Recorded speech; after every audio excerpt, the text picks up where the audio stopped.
Assalamualaikum warahmatullahi wabarakatuh dan salam sejahtera buat semua murid-murid cikgu yang sedang menonton video Cikgu Nur TV. So, untuk video kali ini, cikgu ingin membincangkan tentang inflasi dan deflasi. Jom kita tengok. Baik, ramai di antara murid-murid masih lagi keliru untuk membezakan di antara inflasi dan deflasi. Dan kadang-kadang mereka sendiri pun tak faham inflasi dan deflasi itu apa.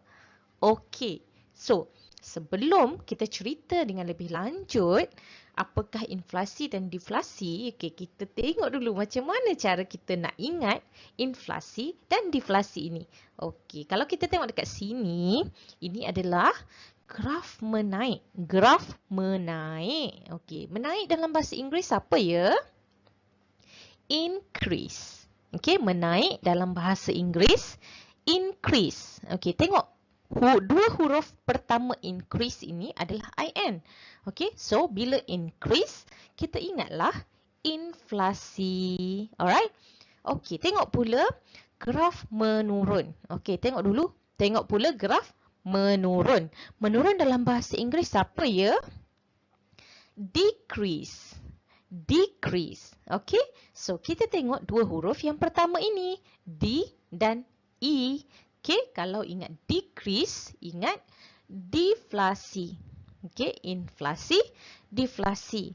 Okey, so apa inflasi dengan deflasi ni? Okey, jom. Kalau kita nak tahu macam mana, apakah inflasi dan deflasi ni, kita ingatlah ini. A, BMW. Ini kereta idaman semua kan? Betul. Okey, BMW. Cara untuk kita ingat inflasi dan deflasi. Okey. B ni untuk barang, M untuk permintaan barang, minta, dan W untuk wang. Okey. Bila inflasi, okey, macam mana berlakunya inflasi? Okey, pada satu ketika apabila rakyat memiliki wang yang banyak. Okey, memiliki wang yang banyak. Kita ni kalau ada duit, kita nak buat apa? Mesti kita nak berbelanja. Kan? Mesti kita nak berbelanja. Okey, bila kita nak berbelanja, maksudnya permintaan barang tu semakin meningkat. Bila wang semakin banyak, permintaan barang tu semakin meningkat. Tapi barang yang ada di pasaran tak cukup untuk menampung permintaan yang banyak. Okey, bila barang yang ada tu tak cukup, okey, pihak yang mengeluarkan barang tersebut akan cuba untuk meningkatkan pengeluaran barang. Dan bila dia meningkatkan pengeluaran barang secara mendadak, okey, dia melibatkan pelbagai kos, kos operasi, kos bahan mentah, kos pemasaran dan sebagainya. Okey, ini akan menyebabkan peningkatan harga barang. Okay, peningkatan harga barang ni lah yang kita panggil sebagai inflasi. Okey? Faham? Ingat BMW ni lah. Okey? Wang simpanan meningkat, permintaan barang meningkat. Tapi barang tak cukup. Contohnya macam di satu tempat tu hanya ada 100 ekor ayam. Okay, tapi yang nak beli 100 ekor ayam tu ada 1000 orang. Jadinya barangnya sedikit, orang yang nak beli tu ramai. Jadi potensi untuk harga ayam tu naik secara mendadak akan terjadilah. Okey, sebab orang yang nak membeli tu ada duit. Okey, mahal mana pun ayam tu orang akan beli. So dia akan menyebabkan berlakunya inflasi. Okey, kita tengok pula deflasi. Okey, kita guna BMW ni juga. Okey. Macam mana berlakunya deflasi apabila kita tak ada duit? Okey, kalau rakyat tak ada duit, kita tak ada duit. Ada tak kita nak beli barang? Sedar diri kan? Kita tak ada duit, jadi kita tak beli barang. Jadi permintaan barang. Bila duit sikit, permintaan barang tu akan berkurang. Tapi barang banyak. Okey, tapi barang banyak. So, bila ada lambakan barang, okey, penawaran melebihi permintaan. Orang yang nak beli tu tak ada. Barang banyak. Jadi ini akan menyebabkan harga barang akan jatuh secara mendadak. Tapi jangan ingat Bila harga barang jatuh ni seronok ya. Okey, jangan ingat seronok sebab dia akan bagi kesan negatif okey kepada ekonomi.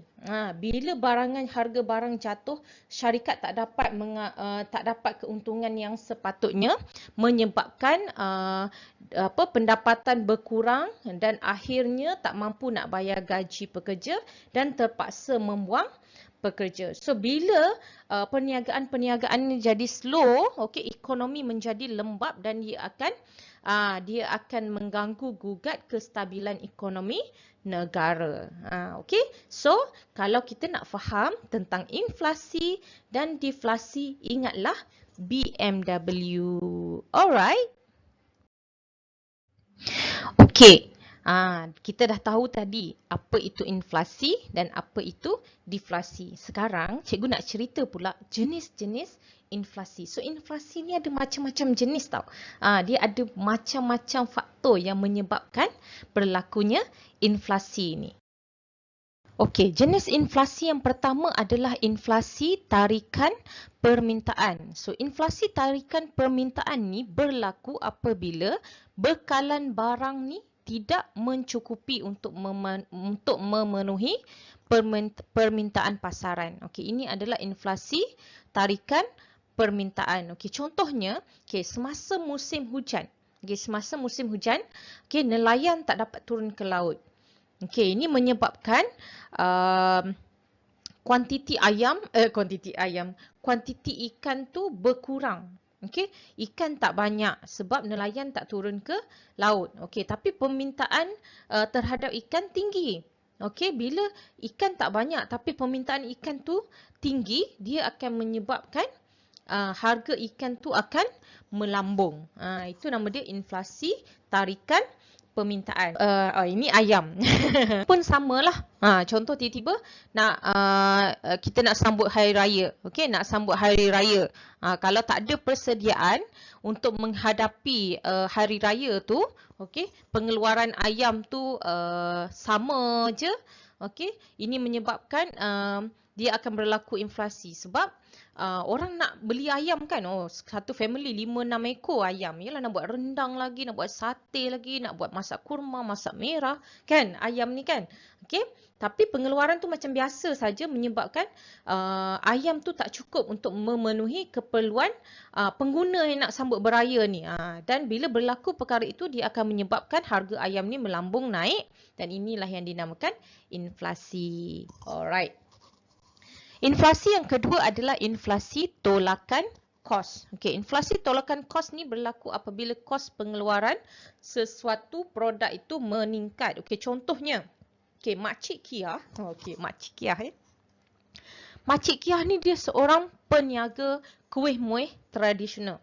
Okey, apabila harga tepung, nak buat kuih guna tepung kan. So apabila harga tepung gandum naik, Makcik Kia ni dia terpaksa menaikkan harga kuih dia tu, supaya pembeli dapat menanggung kos pengeluaran yang naik tadi.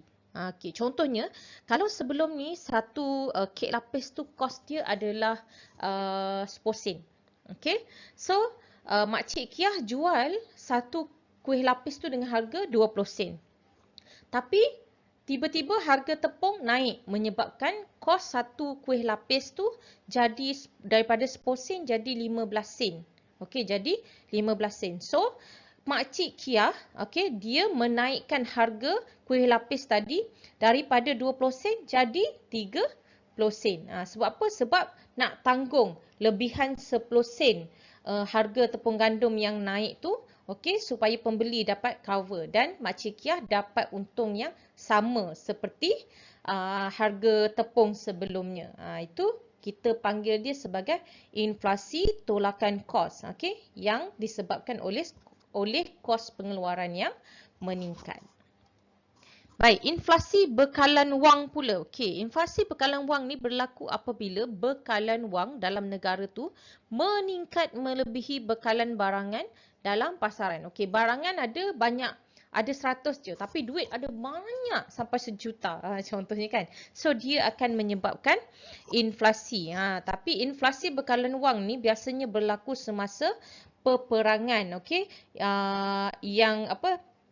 kerajaan dalam sesebuah negara tend to mencetak, okey, dia suka untuk mencetak wang secara berlebihan dan menyebabkan lambakan wang. Okey, contohnya masa Jepun menjajah tanah Melayu dulu, okey, Jepun dia telah mencetak duit pisang, okey, secara berlebihan, okey, masa tu. Dan pada masa tu pula barang pun tak cukup, tapi duit tu terlalu banyak dan ini menyebabkan inflasi bekalan wang berlaku. Okay, inflasi yang keempat adalah inflasi pentadbiran harga. Okay, inflasi pentadbiran harga ni berlaku apabila hanya ada sebuah syarikat sahaja yang memonopoli atau sebahagian, okay, yang memonopoli sesuatu produk tu. Okay, contohnya kalau di Malaysia syarikat oligopoli, kita panggil syarikat yang hanya dia sahaja yang ada mengeluarkan produk itu, kita panggil dia sebagai syarikat oligopoli. Okay, oligopoli ni dia memonopoli pasaran kan. So kalau di Malaysia contohnya adalah TMB. Okay. Syarikat Tenaga Nasional Berhad ni dia merupakan satu-satunya syarikat yang menawarkan perkhidmatan membekalkan tenaga elektrik ke rumah, betul tak? Okey, jadi TMB ni dia ada kuasa untuk menentukan harga bagi produk tersebut. Okey, kita sebagai pengguna, nak tak nak kita terpaksa terima harga yang diletakkan sebab kita tak ada alternatif lain. Okey, adalah mungkin kita boleh buat sistem solar kan, tapi nak buat sistem solar, panel solar tu sendiri pun dah menelan ribuan ringgit yang tak semua orang mampu pun untuk guna. Jadi kita terpaksa terimalah harga dia. Alright? Dan inflasi yang terakhir adalah inflasi yang diimport. Inflasi yang diimport ini berlaku disebabkan oleh faktor luar negara. Okey, contohnya apabila kos bahan mentah, barang siap atau perkhidmatan yang kita import dari luar negara tu meningkat, dia akan menyebabkan harga barangan tu meningkat dalam pasaran tempatan. Contohnya kalau kita nak beli, kita import buah dari Amerika Syarikat. Okey, masa tu kos pengeluaran buah tu meningkat dan menyebabkan harga tu meningkat. Kita import barang pun meningkat dan kita nak jual balik dalam negara pun kita kena naikkan harga barang tu. Ataupun inflasi yang diimport ni boleh juga berlaku sekiranya berlaku kejatuhan mata wang. Okey, berlaku kejatuhan mata wang. Kalau kadar pertukaran wang asing tu memihak kepada negara pengeksport. Maksudnya negara Amerika tu pertukaran dia lebih tinggi menyebabkan nilai mata wang kita menjadi lebih rendah dan sekaligus nilai kita nak bayar barang yang kita import tu lebih tinggi daripada biasa. So bila kita dapat barang tu pun tinggi, kita nak jual balik pun kita terpaksa menaikkan harga barang tersebut. So itulah kita panggil dia sebagai inflasi yang diimport. Ni contohnya harga barang yang diimport dari Malaysia. Kita import barang dari Amerika Syarikat, okey, akan jadi meningkat kos dia, harga barang tu akan jadi meningkat sekiranya ringgit Malaysia jatuh berbanding dolar. Okey, ini adalah 5 jenis-jenis inflasi yang anda perlu tahu dan perlu faham. Baik, sekarang kita tengok pula. Kita dah tahu tadi apakah inflasi, apakah jenis-jenis inflasi. So sekarang kita tengok pula apakah kesan inflasi dalam negara. Okay, yang pertama adalah pengurangan pendapatan benar. Okey, pengurangan pendapatan benar. Pengurangan pendapatan benar ni berlaku jika kadar inflasi tu jauh lebih tinggi daripada kadar kenaikan pendapatan wang individu. Contohnya macam gini harga barang makin naik. Tapi gaji kita macam tu lah. Okey? Dan perkara ni kita boleh tengok dengan ketara kepada orang yang bekerja berpendapatan tetap. Okey, kalau dulu contohnya kalau seorang pegawai tu gaji dia RM4,000, setiap bulan dia boleh simpan RM500. Okey, tapi disebabkan kenaikan harga barang, perbelanjaan dia macam biasa je. Tapi duit simpanan dia berkurang. Daripada RM500 mungkin jadi RM200 saja sebab kenaikan harga barang yang dia terpaksa membayar lebih. Jumlah barang yang sama dibeli tapi dia terpaksa bayar lebih daripada sebelum ni. Itu maksud dia pengurangan pendapatan benar. Okay, yang kedua adalah mengurangkan kuasa beli. Okay, situasi mengurangkan kuasa beli ni, okay, dia bagi kesan yang ketara sama juga kepada pekerja yang berpendapatan tetap. Okay, dia punya kenaikan harga barang ni dia menyebabkan nilai wang yang ada pada dia tu tak mampu untuk beli banyak barang. Okay, contohnya macam kalau dulu satu troli barang mungkin kita perlu bayar RM50. Kita dapat satu troli barang-barang. Tapi sekarang RM50 mungkin kita dapat satu tin susu dengan satu pack Pampers. Kan? So dia mengurangkan kuasa beli pengguna. Duit yang ada tu tak mampu untuk beli banyak barang. Baik. Yang ketiga, kesan inflasi ni adalah meningkatkan kos sara hidup. So, kenaikan harga barang yang berterusan ni akan menyebabkan kos sara hidup meningkat. Okay, masyarakat dia kena bayar harga barang tu melebihi pendapatan yang diterima. So, ini akan bagi kesan kepada masyarakat nak survive hidup dia. Ya. Okay, contohnya pada tahun 1996 dulu. Okey, pada tahun 1996, 1990-an lah, okey. So, anggaran kos untuk makan dan minum sehari adalah RM10. Maksudnya, minum pagi, breakfast, okey, minum pagi, makan tengah hari, minum petang, makan malam, supper, okey, RM10. Okey, tapi masuk tahun 2000, okey, masuk tahun 2000, anggaran untuk makan minum sehari dah jadi daripada RM10 jadi RM30. So dimaksudnya kos sara hidup tu semakin meningkat. Alah, tengok kuih je lah kuih. Kalau dulu kuih 1 sen. Kuih kari pap 1 sen. Sekarang 1.50 sen. 1.50 sen. Beza 40 sen kan? Kalau dulu cikgu waktu sekolah dulu, cerita sikit. Waktu sekolah dulu cikgu, mak cikgu bagi duit belanja 50 sen. 50 sen tu cikgu boleh beli mi goreng dan ais sirap. Kan? Okay. So, nampak tak perbezaan dia? Okay.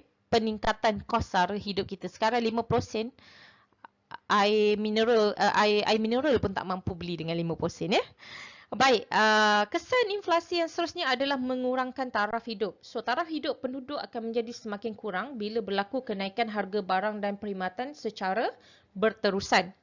Okay, so bila berlaku macam ni, okay, masyarakat dia perlu berjimat dan berbelanja ikut kemampuan mereka sajalah. Okay, contohnya daripada menggunakan aircon, okay, masyarakat memilih untuk menggunakan kipas sahaja. Maksudnya dia terpaksa kurangkan taraf hidup dia untuk dia survive.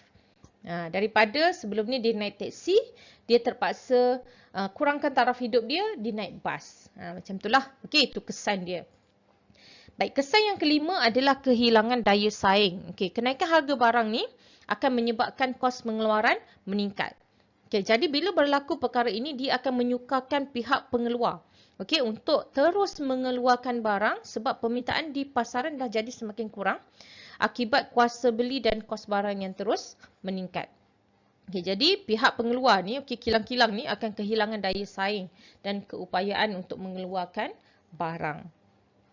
Dan yang terakhir, pendapatan negara. Ini worst come to worst. Bila semua sekali berlaku, akhirnya pendapatan negara akan menurun. So, kejadian inflasi ni boleh menyebabkan aktiviti negara jadi slow. Ekonomi dia jadi slow. Dan menyebabkan penurunan terhadap hasil kutipan cukai dalam negara. So, bila berlaku macam tu, pendapatan negara juga akan menurun. Okay.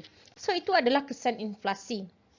Okey, kesan deflasi pula. Okey, kesan deflasi pula kita tengok kuasa beli penduduk menurun. Okey, ni lebih kurang lah macam inflasi tadi. Okey, kuasa beli penduduk menurun. Dia boleh menyebabkan masyarakat ni tak berbelanja lah. Sebab apa? Bila berlaku deflasi ni berlaku disebabkan orang tak ada duit. Kan, orang tak ada duit, orang tak beli barang. Kan, bila tak ada duit, kita tak beli barang lah. Kuasa beli kita akan menurun. Okay. So, fenomena ni akan menyebabkan pasaran pelaburan juga akan mengalami penurunan aktiviti urus niaga. Okay. Kesan yang kedua untuk deflasi, penduduk kehilangan pekerjaan. Ini yang cikgu cakap tadi. Okey, sebab kegiatan ekonomi tu semakin lembab, okey, pendapatan kilang-kilang, pendapatan syarikat-syarikat semakin slow, Okey, dia menyebabkan majikan tak mampu nak bayar gaji pekerja. So bila tak mampu nak bayar gaji pekerja, dia terpaksalah memberhentikan pekerja. Bila dia memberhentikan pekerja, pendapatan pekerja akan berkurang. Bila pendapatan pekerja akan berkurang, pekerja tak dapat beli barang. Bila tak dapat beli barang, akan berlaku lambakan barang. Dan lambakan barang itulah yang akan menjadikan deflasi, penurunan harga barang secara mendadak. Dan bila berlaku macam tu, sekaligus dia akan membantutkan aktiviti ekonomi. Sebab orang dia takkan belanja, dia akan menangguhkan perbelanjaan dia. Okey, ada juga case berlakunya deflasi apabila orang meramalkan kejatuhan harga barang. Contoh kan, orang nak beli rumah, relax dululah. Okey, tak payah beli lagi. Nanti tunggu 5 tahun lagi harga rumah ni akan turun. Contoh kan. So orang menangguhkan perbelanjaan dia. Dia nak tunggu harga tu makin jatuh lagi, makin jatuh lagi, makin jatuh lagi. So disebabkan orang menunggu tu, barang-barang tu tak laku.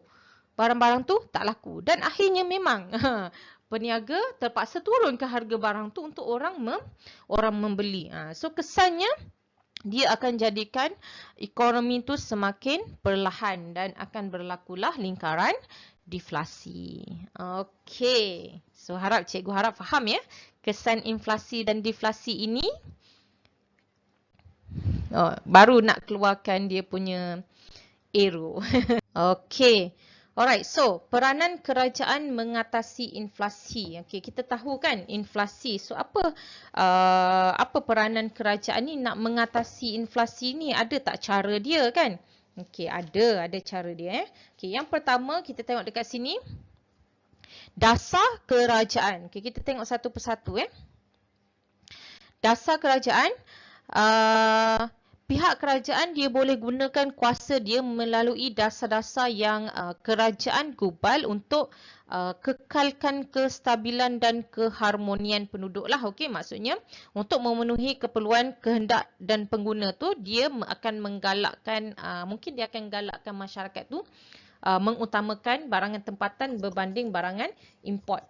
So bila barangan tempatan tu kita dapat kurangkan kos import. Okey, dapat kurangkan kos import, orang beli barang kita, kita pun dapat duit dan ekonomi Malaysia pun akan jadi lebih stabil lah. Okey, yang kedua, mengawal permintaan.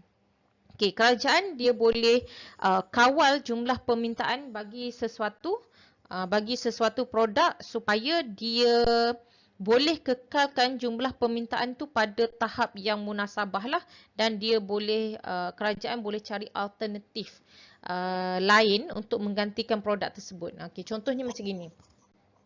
Kalau orang minta banyak sangat ayam, okey, sampai jadi ridiculous dia punya angka permintaan tu. Okey, macam mana nak kawal dia adalah kerajaan cuba cari alternatif, produk alternatif untuk ganti ayam tu. Mungkin tawarkan itik atau burung puyuh dan sebagainya lah untuk ganti ayam. So bila orang ada banyak alternatif, dia punya permintaan tu jadi terkawal lah. Okey, jadi terkawal. Dia tak memonopoli lah kiranya kan. Okey, yang ketiga adalah mengawal bekalan. So kerajaan dia perlu meningkatkan bekalan melalui peningkatan produk. Okey. Dia kena baiki jaringan pengedaran, okey, import bahan mentah yang lebih murah ke. Okey, boleh kurangkan pembaziran. So bila dia boleh kawal bekalan ni, okey, kalau pihak kerajaan dan pihak swasta pun boleh bekerjasama untuk sama-sama menyediakan bekalan yang cukup.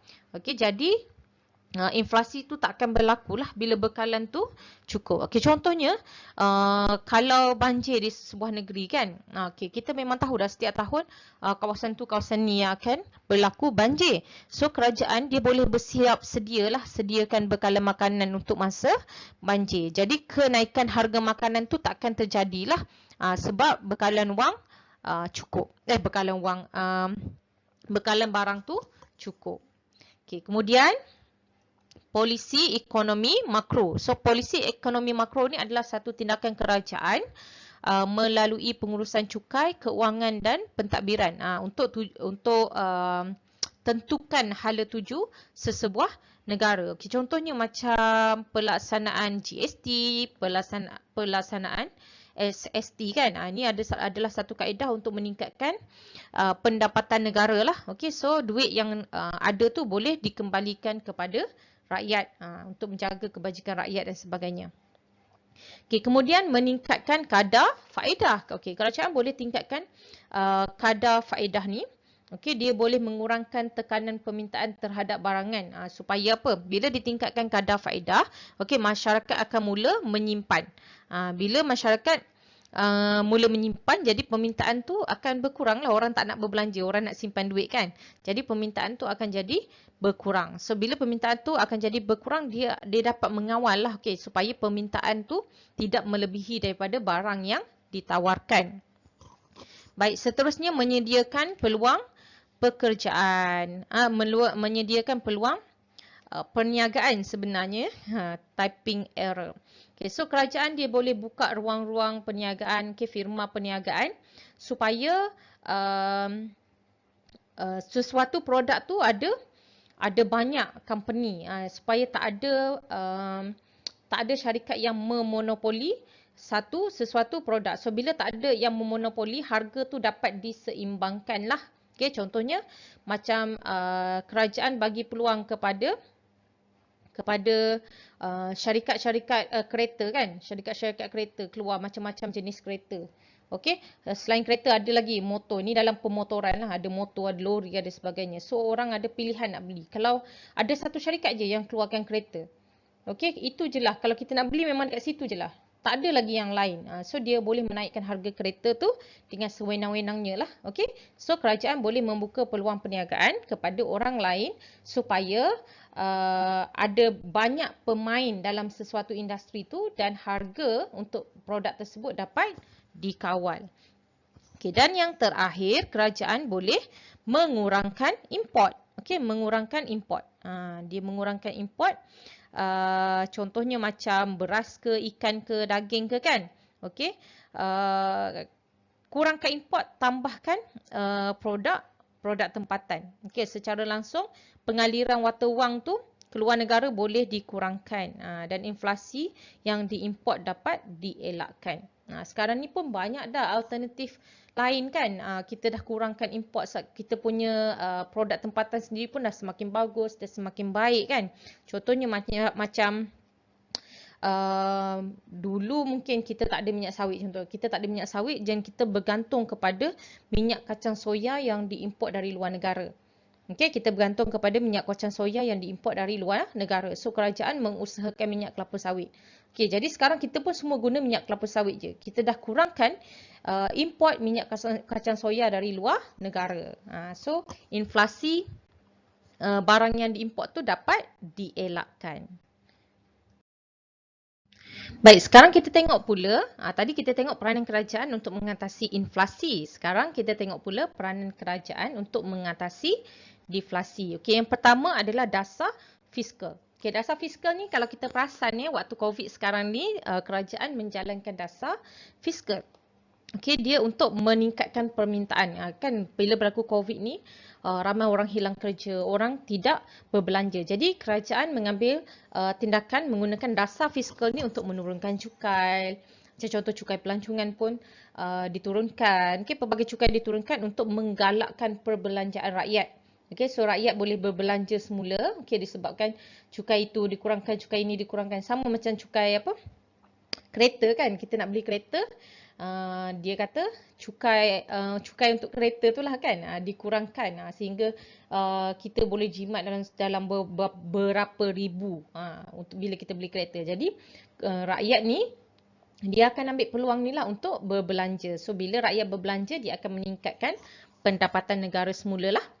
Baik, yang kedua adalah dasar sebelah penawaran. So dasar sebelah penawaran ni adalah dasar kerajaan yang mempengaruhi kegiatan ekonomi dari segi penawaran. Okey, contohnya pertumbuhan ekonomi ni kita boleh tingkatkan dengan cara kita galakkan lebih ramai rakyat terlibat dalam aktiviti pengeluaran supaya bekalan dan harga sesuatu produk tu dapat dikawal. So bila bekalan dan harga tu dapat dikawal, so ekonomi akan jadi stabil semula lah kan, deflasi pun boleh diatasi. Yang ketiga, kerajaan boleh menjalankan dasar kawalan langsung. Okay, dasar kawalan langsung ni adalah satu langkah kawalan langsung kerajaan ke atas harga, kadar upah, ekspor dan import sesebuah negara lah. Okey, contohnya, kerajaan boleh mengenakan kawalan harga maksimum dan bekalan ke atas barangan kawalan tertentu bagi mengatasi masalah deflasi.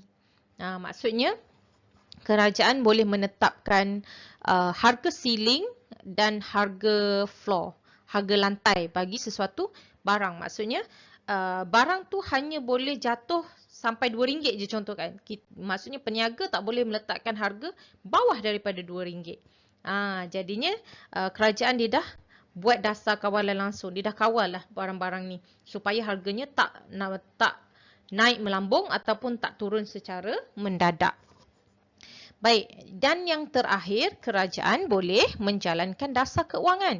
So, dasar keuangan ni dijalankan oleh bank pusat, bank negara lah. Okey, untuk mengawal penawaran wang dan kadar faedah. Okey, so kalau berlaku inflasi contohnya, okey, bank pusat akan menjalankan dasar keuangan menguncup, iaitu dia mengurangkan penawaran wang dan meningkatkan kadar faedah supaya dapat kurangkan perbelanjaan lah bagi mengatasi inflasi.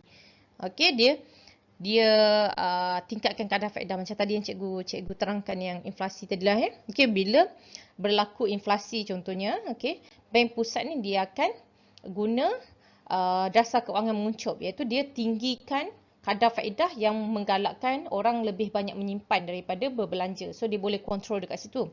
Tapi bila deflasi, okey, kerajaan dia akan jalankan dasar keuangan mengembang. Okey, dasar keuangan mengembang ni maksudnya dia menambahkan penawaran wang dan kurangkan kadar faedah. So bila kurangkan kadar faedah dalam pasaran, okey, rakyat akan tend to berbelanja berbanding menyimpan. Okey, baik. So itulah yang cikgu nak bincangkan lah dalam video kali ni kan, tentang inflasi dan deflasi. Okey, murid-murid semua, jadi cikgu rasa itu sahaja untuk video kali ini.